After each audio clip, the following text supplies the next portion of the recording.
ไอ้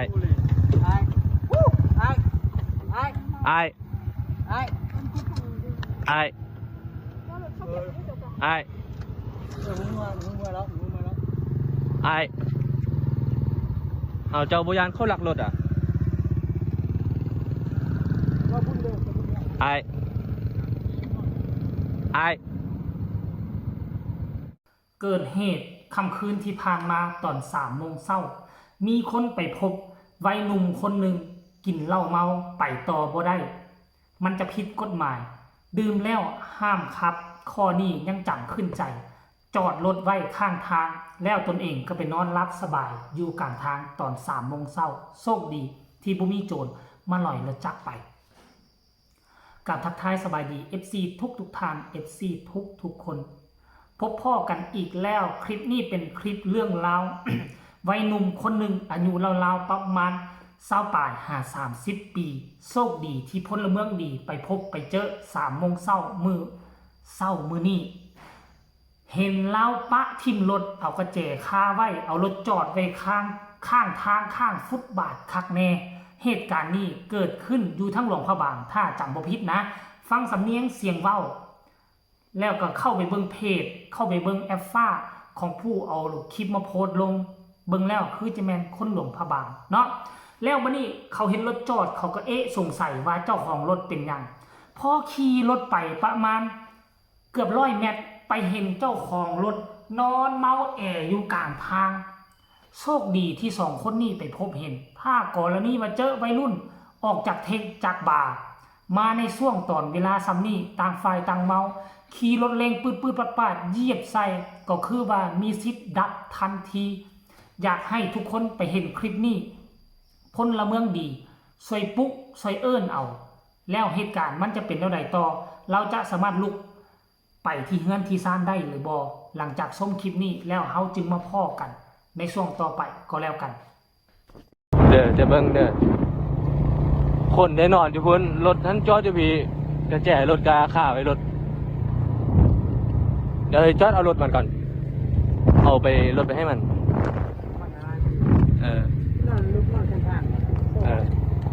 นี่มันอยู่พุ่นเอารถไปก่อนบ่เอารถไปให้มันนี่กระแจกระข่ายอยู่รถนี่คนแล้วนอนอยู่พุ่นน้ำมันรถก็เต็มทั้งเอาปิดเบิ้งซ้ำนี่เลยเอาลงฝั่งวันนี้ก่อนซัก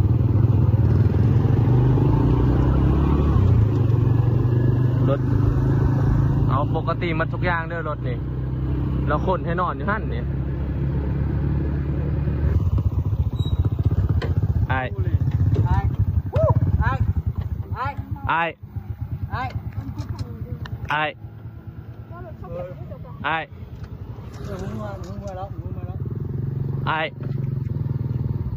เอาเจ้าบุญยานเขาหลักรถอ่ะ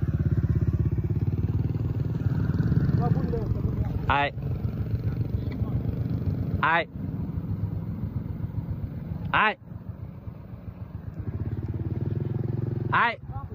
อยากจะเข้าสิหลักรถมัน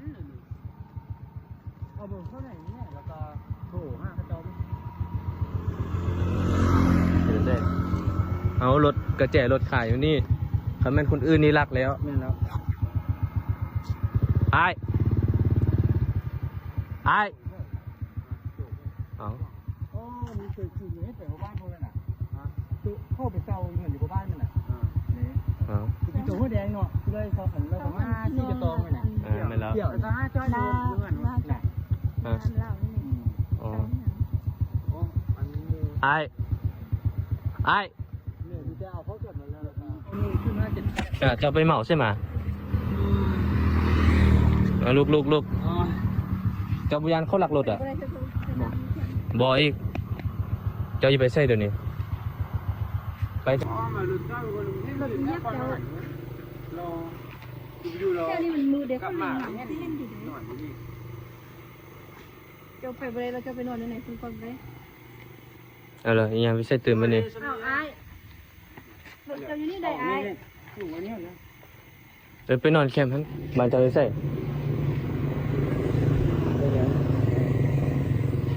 จะช่วงเมาเลยไปพวกค่อยไปส่งไป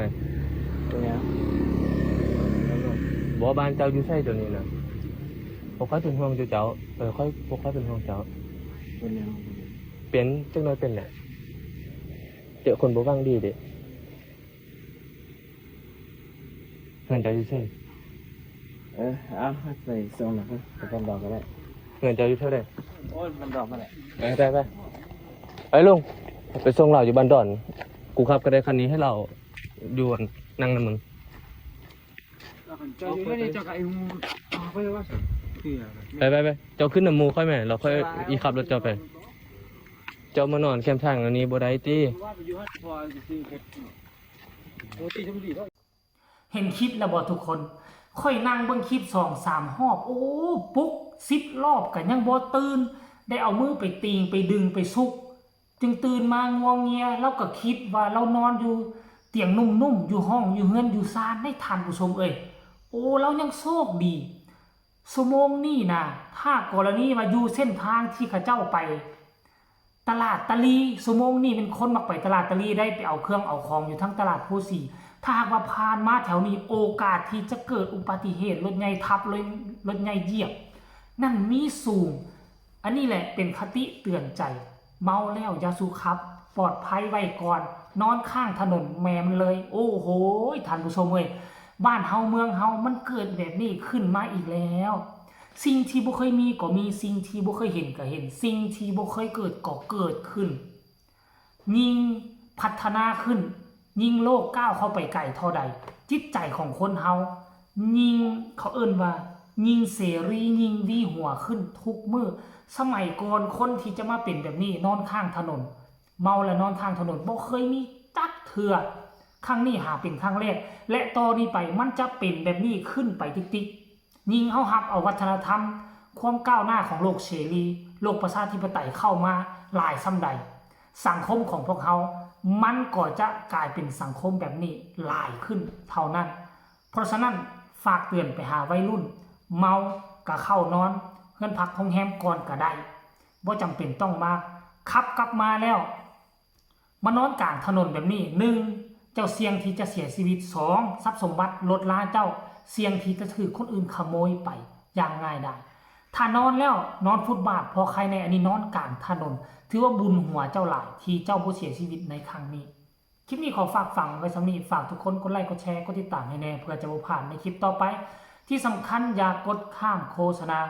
ใครมีคำตำหนิติชมคำคิดคำเห็นคือแนวใดต่อเหตุการณ์ครั้งนี้ขอความกรุณาส่งข่าวมาใต้คอมเมนต์พบเห็นข่าวข้อมูลข่าวสารใดอยู่ในสังคมลาวของพวกเราก็สามารถส่งข่าวมาใต้คอมเมนต์ได้พร้อมที่จะเอามานำเสนอแก้ไขให้ทุกท่านได้รับได้รู้คลิปนี้ฝากฝังไว้สำนี้สบายดี